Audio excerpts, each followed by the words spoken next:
बिस्मिल्लाहिर्रहमानिर्रहीम। अस्सलाम वालेकुम। आप देख रहे हैं हमारा यूट्यूब चैनल। मैं हूं मलिक अब्दुर्रहमान।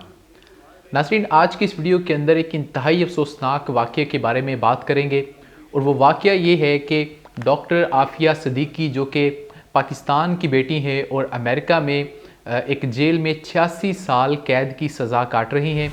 उनकी बहन फ़ौज़िया सिद्दीकी उनसे मुलाकात के लिए अमेरिका गई थी, जहाँ पर उनकी डॉक्टर आफ़िया सिद्दीकी के साथ मुलाकात करवाई जानी थी। लेकिन अफसोसनाक चीज़ ये हुई कि उनकी मुलाकात नहीं करवाई गई और क्या बहाना बनाया गया और क्या सारा वाक़या है, ये आज की इस वीडियो में आपके साथ हम डिस्कस करेंगे। इससे पहले कि आज के इस वाक़ये के बारे में बात करें, अगर आप में से किसी को डॉक्टर आफ़िया सिद्दीकी की स्टोरी नहीं पता तो इसके ऊपर हमने एक तफसील के साथ वीडियो बनाई हुई है। आपको ये ऊपर वीडियो मिल जाएगी, आप उसको देख सकते हैं। तो इस वाक़ये के बारे में आपको बताऊँ कि फ़ौज़िया सिद्दीकी साहिबा डॉक्टर आफ़िया सिद्दीकी के साथ मुलाकात के लिए अमेरिका पहुंची और उनको बुला लिया गया, उनको अलाउ कर दिया गया कि आप आफ़िया सिद्दीकी के साथ आकर मुलाकात कर लें। अब फ़ौज़िया सिद्दीकी साहिबा ये कहती हैं कि पहले तो उनकी मुलाकात नहीं करवाई जा रही थी, लेकिन फिर उन्होंने कहा कि आप आ जाएँ, आपकी मुलाकात करवा देते हैं। और आफ़िया सिद्दीकी साहिबा जो कि फेडरल मेडिकल सेंटर कार्सवेल टेक्सास में वो इस वक्त कैद काट रही हैं और फ़ौज़िया सिद्दीकी के मुताबिक उनको वहाँ पर ले जाया गया और जो आफ़िया सिद्दीकी साहिबा का सेल है वहाँ तक मैं चली गई और वहाँ पर जाने के बाद उनकी जब मुलाकात होनी थी तो मुलाकात नहीं करवाई गई और उसके लिए ऐसा बहाना जो है वो लगाया गया कि जो कि एक बड़ा ही मुज़क्क़खेज़ है। उनके मुताबिक आफ़िया सिद्दीकी साहिबा बिल्कुल मेरे सामने जो है वो खड़ी थी, उनके सेल के बाहर मैं खड़ी थी और वो मेरे सामने खड़ी थी, लेकिन इन्होंने मेरी बहन के साथ मुलाकात तो दूर की बात, उनको मुझे गले लगाने तक नहीं दिया गया। और वहाँ ये बहाना लगाया गया कि जहाँ पर मुलाकात होनी है उस कमरे की या उस सेल की जो चाबी है वो गुम हो गई है और ये कहकर उनको जो है वो इंतज़ार करवाया गया कि हम चाबी ढूंढ रहे हैं और उसके बाद उनको वापस भेज दिया गया और ये मुलाकात नहीं हो सकी। तो ये एक इंतहाई अफसोसनाक अमर था जो कि अमेरिका की इस जेल के हुकाम ने किया है। अब ये किसके कहने पे हुआ है और क्यों हुआ है, ये एक बहुत बड़ा सवालिया निशान है, क्योंकि इससे पहले भी डॉक्टर आफ़िया सिद्दीकी के साथ उनकी बहन की मुलाकात हो चुकी है। तो फिर इस वक्त क्यों मुलाकात नहीं हो सकी? क्योंकि डॉक्टर आफ़िया सिद्दीकी के हवाले से अक्सर हमें ख़बरें मिलती हैं और कोई ना कोई ख़बर आती रहती है। कभी ये अफवाह उड़ा दी जाती है कि उनकी मौत हो गई है, कभी ये कहा जाता है कि उनकी वापसी तो अब हो ही जानी है। तो इस तरीके की बातें होती रहती है। अब इस तरीके के बहाने या काम पाकिस्तान में तो हमने देखे थे, लेकिन अमेरिका में भी होते हैं, ये नहीं सुना था। क्योंकि हमें बताया जाता है कि वहाँ का जो अदालती निज़ाम है वो बड़ा स्ट्रॉन्ग है, तो फिर वहाँ पर ऐसा कैसे वाक़या पेश आ सकता है।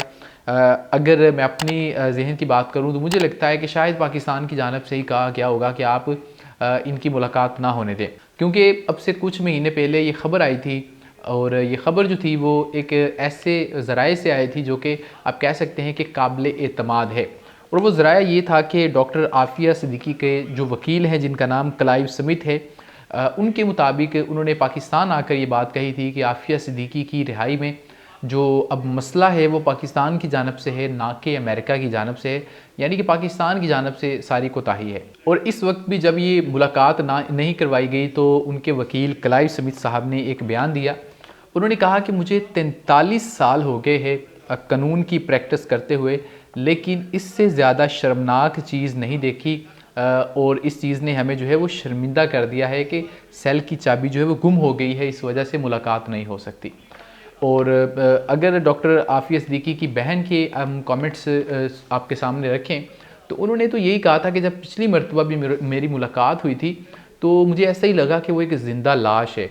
उनकी जो हालत थी, उनके जिस्म का क्या बन चुका है, तो उनके मुताबिक आफ़िया सिद्दीकी उस वक्त भी ऐसे ही था कि जैसे वो मेरी बहन नहीं थी, जो कि एक वक्त में थी, मैंने उनको देखा हुआ था और वो मेरे साथ रहती थी। तो वहाँ पर मुझे उनकी आवाज़ तो आ रही थी, लेकिन जब मैं सामने उनकी तरफ देखती थी तो मुझे नहीं लगता था कि ये मेरी बहन है, ये उनका वहाँ पर हश्र हो चुका है। अब आपको मैं ये बात बताना चाहता हूँ कि डॉक्टर आफ़िया सिद्दीकी के हवाले से लोगों ने बड़ी उम्मीदें लगाई है कि हुकूमत वक्त कोई हुक्मरान आएगा और उनको ले आएगा। इस हवाले से इमरान खान साहब ने भी इलेक्शन जब वो जीते नहीं थे उससे पहले ये वादा किया था कि आफ़िया सिद्दीकी को वापस लाएंगे। तो उनसे ये सवाल होना चाहिए कि आप क्यों नहीं ला सके, क्योंकि उनके अलावा मुझे नहीं लगता कि किसी से भी उम्मीद रखनी चाहिए पाकिस्तानियों को। क्योंकि जब डॉक्टर आफ़िया सिद्दीकी को पाकिस्तान में अगवा किया गया था और यहाँ से अगवा करके उनको अफ़गानिस्तान ले जाया गया था।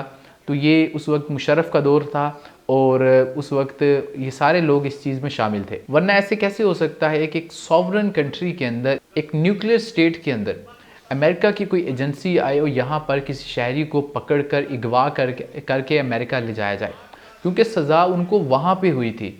तो यहाँ से गिरफ़्तार करके उनको वहाँ पे ले जाया गया और सज़ा दी गई। वरना अगर पाकिस्तान में होती तो उनको कोई सज़ा नहीं मिलनी थी।